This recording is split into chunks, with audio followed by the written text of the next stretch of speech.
네. 오늘 제가 여러분들에게 전할 말씀은 누가복음 9장 18절에서 27절까지의 말씀입니다. 누가복음 9장 18절에서 27절까지의 말씀입니다. 시간 관계상 제가 한번 읽고 말씀을 전하도록 하겠습니다. 예수께서 따로 기도하실 때 제자들이 주와 함께 있더니 물어 이르시되 우리가 나를 누구라고 하느냐? 대답하여 이르되 세례 요한이라 하고 더러는 엘리야라 더러는 옛 선지자 중에 한 사람이 살아났다 하나이다. 예수께서 이르시되 너희는 나를 누구라 하느냐? 베드로가 대답하여 이르되 하나님의 그리스도 신이이다 하니 경고하사 이 말을 아무에게도 이르지 말라 명하시고 이르시되 인자가 많은 고난을 받고 장로들과 대제사장들과 서기관들에게 버림받아 죽임을 당하고 제3일에 살아나야 하리라 하시고 또 우리에게 이르시되 아무든지 나를 따라오려거든 자기를 부인하고 날마다 제 십자가를 지고 나를 따를 것이니라. 누구든지 제 목숨을 구원하고자 하면 잃을 것이요 누구든지 나를 위하여 제 목숨을 잃으면 구원하리라. 사람이 만일 온 천하를 얻고도 자기를 잃든지 빼앗기든지 하면 무엇이 유익하리요? 누구든지 나와 내 말을 부끄러워하면 인자도 자기와 아버지와 거룩한 천사들의 영광으로 올 때 그 사람을 부끄러워하리라. 내가 참으로 너희에게 이르노니 여기 서 있는 사람 중에 죽기 전에 하나님의 나라를 볼 자들도 있느니라. 네, 오늘 제가 본문으로 정한 누가복음 9장 18절에서 27절까지의 주제로는 보통 제자도의 사명이라고 하는데 저는 특별히 그리스도인의 정체성이라는 주제를 가지고 여러분들에게 말씀을 전하도록 하겠습니다. 말씀을 준비하면서 저는 제게 마음을 주신 것은 이스라엘 역사에 대해서 여러분들과 함께 하고 싶다라는 그런 마음을 제게 주셨습니다. 왜 그러냐면 방금 읽어드렸던 누가복음 9장 18절에 첫 번째 질문에서 예수께서 따로 기도하실 때 제자들이 주와 함께 있더니 물어 이르시되 우리가 나를 누구라 하느냐고 물어봤습니다. 여러분, 우리가 누구입니까? 이 우리는 예수님의 그 기적과 기사를 소문을 듣고 예수님 주위를 쫓아다니는 그 이스라엘 사람들이었습니다.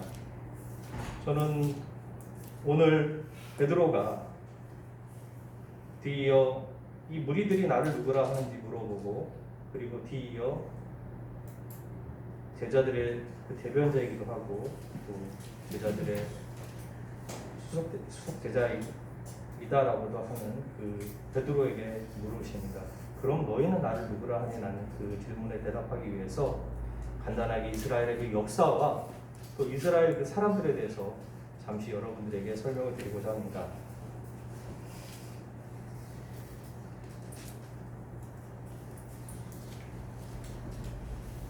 혹시 그 이스라엘 사람들이 이 예수님의 그 탄생하신 그 시대에 그 유대인 사람들의 집단들이 어떤 집단들이 있었는지 혹시 아십니까?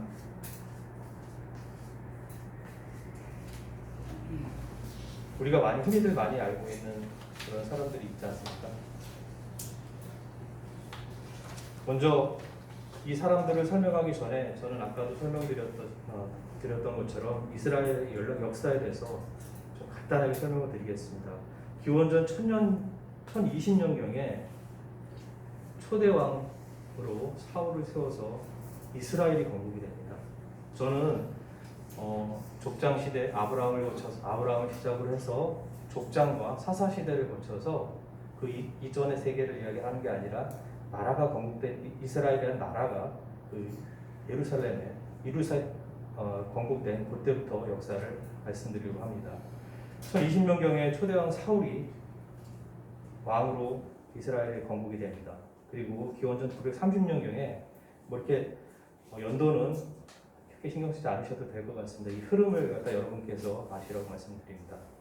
930년경에 이 이스라엘이 건국됐던 이스라엘이 유다 왕국과 이스라엘 왕국으로 분열이 됩니다. 그리고 722년경 정도에 아시리아라는 나라에 의해서 이스라엘은 멸망을 당합니다. 그리고 587년경에 바빌로니아에 의해서 남유다마저도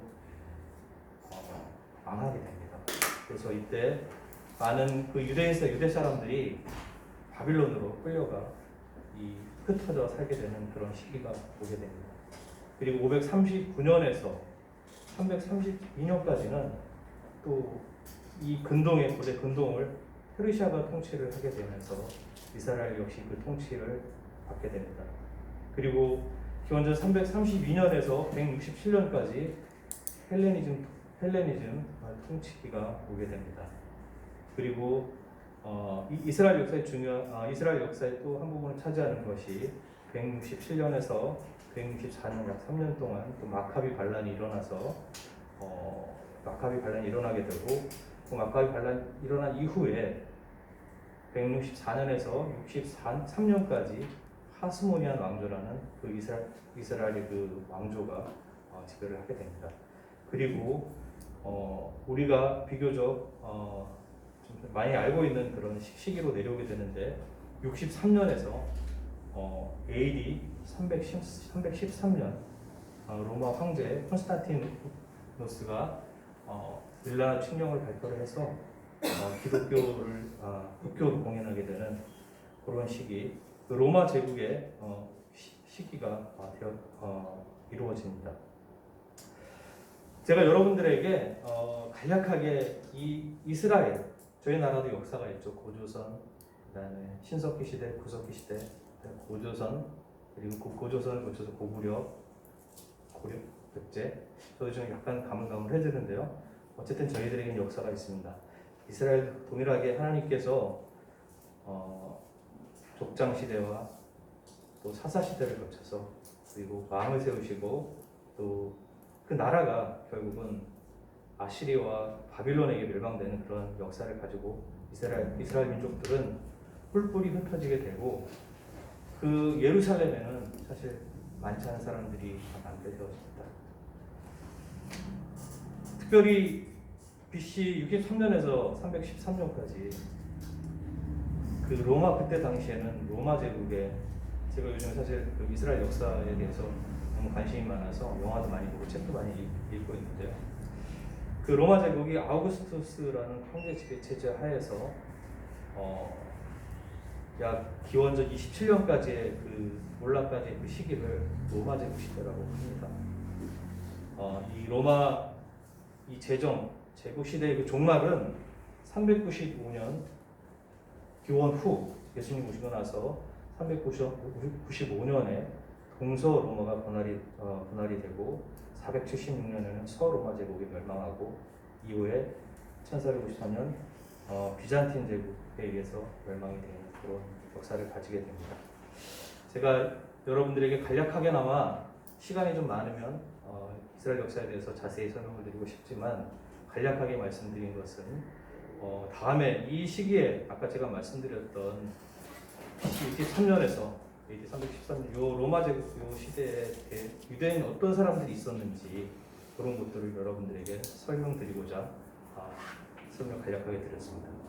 여러분들이 잘 아시는 그 유대인 집단 중에는 서기관, 사두개인, 그리고 바리새인, 그리고 아마 잘 못 들어보셨을 텐데 에세네파라는 그런 사람들이 있고, 그리고 헤롯당이라는 그런 그 집단들이 있었습니다. 그리고 또 열심당이라는 그런 집단들이 있었고, 그리고 저도 이번에 공부하면서 알게 됐는데 그 암하레츠라는 그런 유대인 집단들이 있었습니다.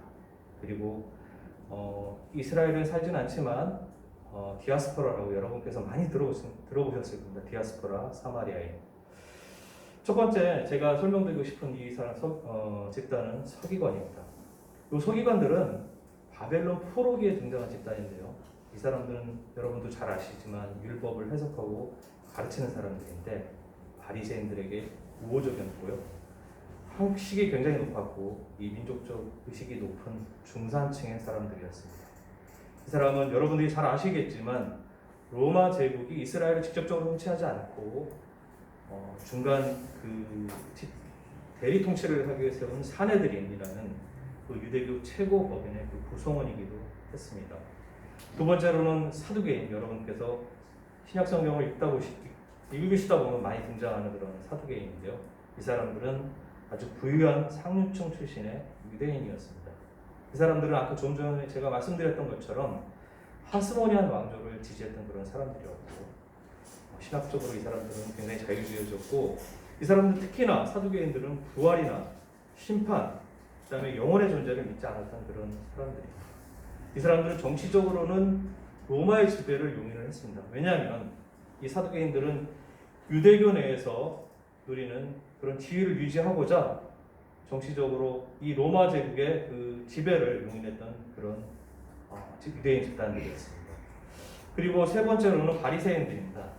이 바리새인들은 신약 성경에서 가장 부정적으로 묘사가 되고 있는 그런 집단들인데, 그렇지만 초기에 그리스도인들과 신학적이나 종교적으로 매우 가까운 집단으로 알려져 있습니다.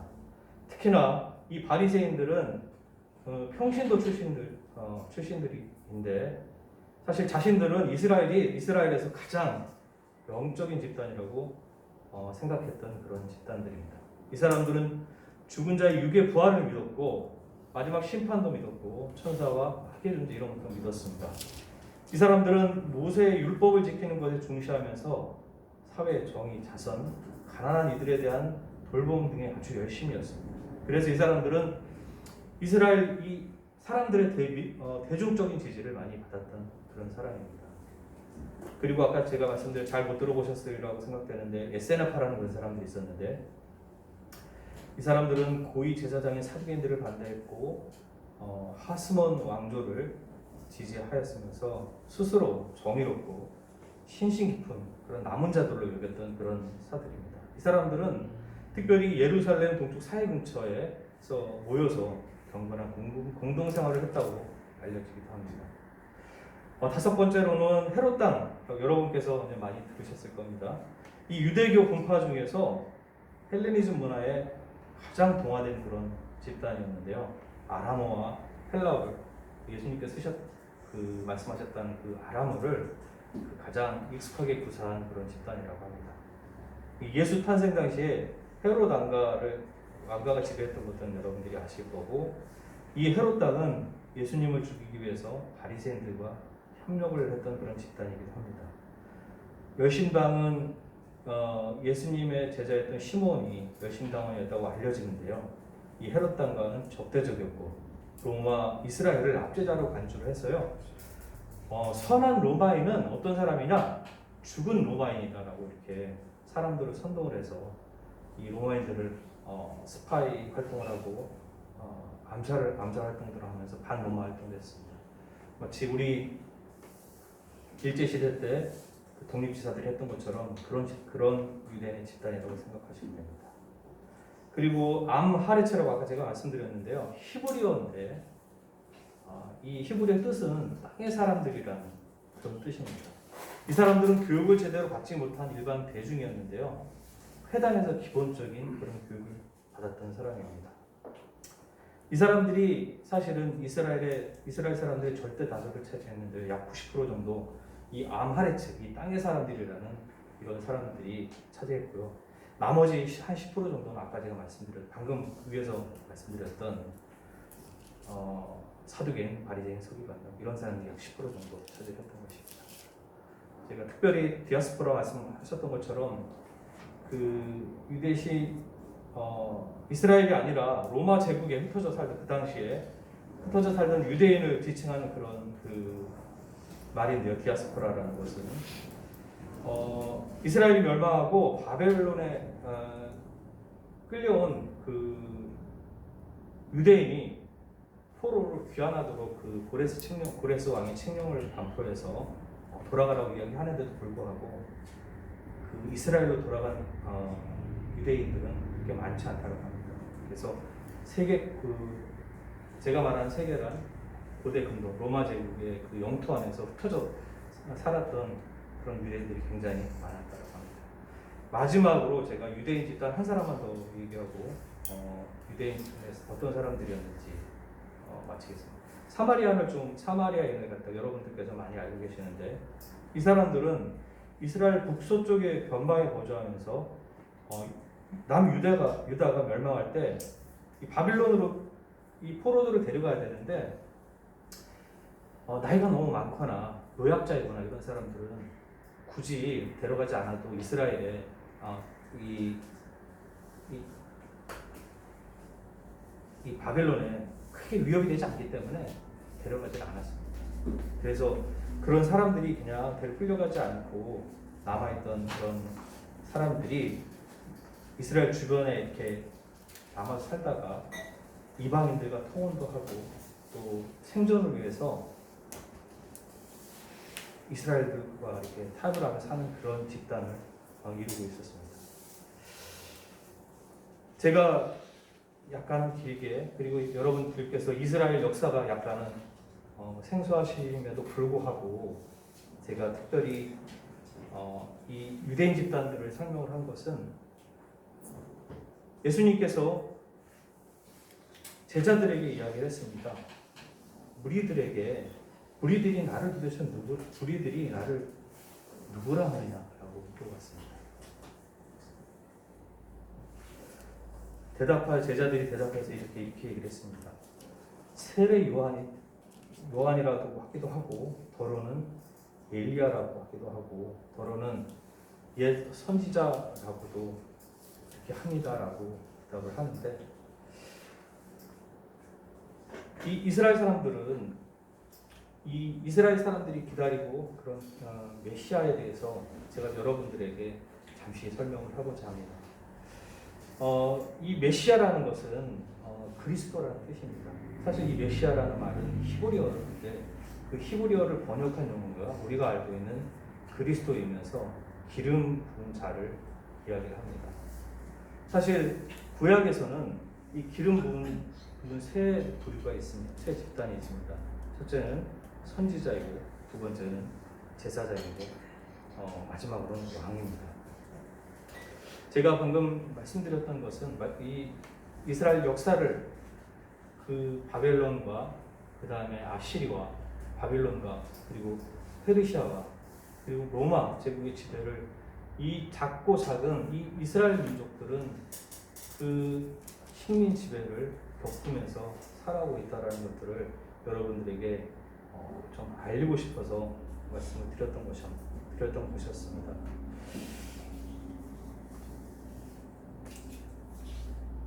이 사람들은, 이 무리들은 예수님을 단순히 이런 오래된 그런 오랜 식민 지배와 그리고 이 흩어져 살았던 그런 그 고난의 그런 삶들을 거기서 해방시켜주고, 거기에 그 삶의 어려움들, 여러분들 아마 저도 회사 일 때문에 약 1년 정도 중국에서 잠깐 그 일 때문에 있었던 적이 있었는데, 음식도 안 맞고 말도 통하지도 않고 문화도 틀리고 그리고 여러 가지 어려움들이 있었습니다. 근데 저는 그런 식민지배에 끌려간 것이 아니라 제가 일 때문에 자유로워서 다른 나라를 이렇게 갔었을 때도 그렇게 힘이 들고 그랬었는데, 이 사람들은 포로가 돼서 그 침략국인 바빌론과 아시리아의 그 땅에 끌려가서 얼마나 힘들었겠습니까? 거기 가서 잘 대우받았겠습니까? 거기가 노동력을 착취당하고 거기에서 제대로 대우받고 살고 그렇진 않았을 것입니다. 안 그래도 어려웠던 삶들이었는데, 낯선 땅, 황무지에 가서 그런 그 고된 삶과 그런 삶들을 살아가는 그런 시기였었을 것입니다. 그래서 이 사람들은 진정으로 이 땅에 하나님께서 메시아를 보내주기를 갈망을 했던 것입니다. 얼마나 갈망했겠습니까? 그래서 사람들의 기억으로 구약 시대에 널리 알려진 선지자인 엘리야와 그리고 선지자들 다시 이 땅 가운데 다시 메시아로 이 땅 가운데 보내시기를 그렇게 기도하고 고대하고 그랬던 것입니다. 그래서 사람들은 누구냐라고 얘기했었을 때 아마 그런 기대를 가지고 세례 요한이나 더러는 엘리야라고 또 더러는 선지자 중에 한 사람이 살아났다라고 그렇게 얘기하는 것입니다. 근데 제가 시간상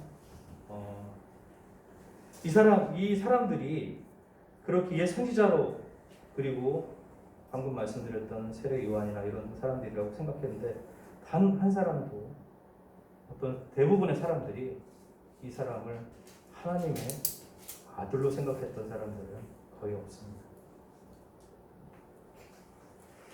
보시면 두 번째, 예수께서 사람들이 무리가 나를 어떻게 생각하냐라고 물었던 이후에 다시 예수님께서는 제자인 베드로에게 그러면 제자들 너희는 나를 누구냐라고 물어보십니다. 베드로가 대답을 합니다. 베드로는 이르되 하나님의 그리스도시니이다 라고 대답을 합니다. 여러분, 하나님은 베드로가 대답한 이 하나님의 그리스도시니다라는 이 대답은 사실 엄청난 고백입니다. 저희가 살펴보면 똑같은 것을 마태복음에서는 이렇게 표현되어 있습니다. 마태복음 16장 13절에 17절에 예수께서 빌립보 가이사랴 지방에 이르러 제자들에게 물어 이르시되 사람들이 인자를 누구라 하느냐 이르되 더러는 세례 요한 더러는 엘리야 어떤 이는 에레미야나 선지자 중에 하나이다. 이르시되 너희는 나를 누구라 하느냐 시몬 베드로가 대답하여 이르되 주는 그리스도시요 살아계신 하나님의 아들이시니이다. 예수께서 대답하여 이르시되 바요나 시몬아 내가 복이 있도다. 이를 네게 알게 한 이는 혈육이 아니고 하나님이 계신 내 아버지입니다. 제가 여러분에게 말씀드리고 싶은 것은 이 이방의 땅에서 이 식민 땅에서 이 낯선 땅이 고향이 아닌 저희가 살던 고향이 아닌 머나먼 이역만리에서 식민지배의 삶을 살고 언젠가는 나의 고향인 내가 태어난 그리고 하나님이 다스리셨던 그 이스라엘 땅으로 가고자 하는 그런 염원을 가지고 그렇게 그런 식민지배를 끝내려면 누군가 이 상황을 반전시키고 해방시켜야 될 그런 민족의 지도자가 보기를 갈망했었는데 하나님께서 그를 보내주시기를 감안했던 거고 이 사람들은 중요하게는 방금 베드로가 고백했던 것처럼 그리스도시요 살아계신 하나님의 아들이라는 고백을 했던 것이 아니라 단지 그런 사람으로서 이 메시아를 고대를 했던 것입니다. 좀 더 설명을 자세히 잘 했어야 되는지 모르겠지만 여러분들께서 제가 이야기하고자 하는 이야기를 충분히 이해하셨으리라 생각을 합니다. 사람들은 단지 어쩌면 잘 이해를 하지 못했을 수도 있습니다. 아마 베드로도 아마 이 고백하기 전까지에는 아마 그런 생각을 가지고 있었을지도 모릅니다.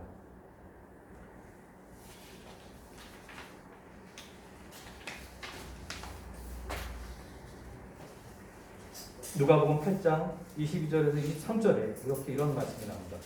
하루는 제자들과 함께 배에 오르사 그들에게 이르시되 호수 저편으로 건너가자 하시매 이에 떠나 승선할 때 예수께서 잠이 드셨더니 마침 광풍이 호수로 내리침에 배에 물이 가득하게 되어 위태한대로. 잘 알고 계시는 내용입니다. 호수를 건너가는데 갑자기 생각지도 못한 광풍이 밀려와서 배가 방금 뒤집어질 정도로 사실 저도 수영을 못해서 웬만하면은 어디 물가나 이런 데 놀러가도 무릎 이상으로 잘 가지도 않고 배 타면 조금 겁이 나고 죽을까봐, 빠져서 물에 빠져 죽을까봐.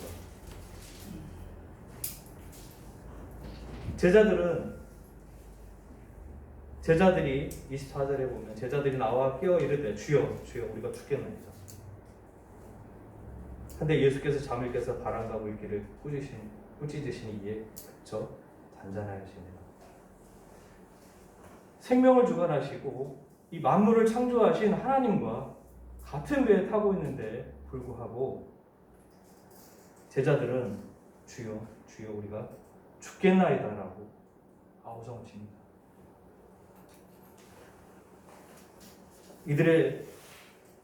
이때 이 제자들이 이 주님을 어떻게 생각을 하였을까요?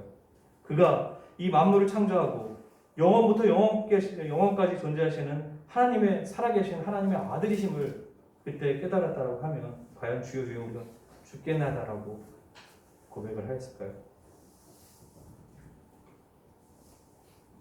누가복음 9장 12절에 13절 방금 그 전에 때는 이런 얘기가 또 있습니다.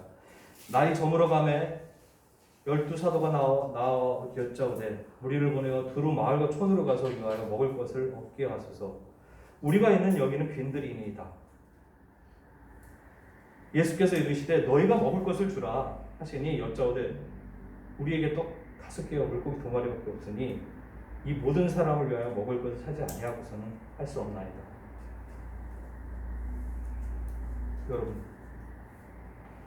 예수와 함께 동행하고 이 제자들의 입에서 이런 얘기가 나옵니다.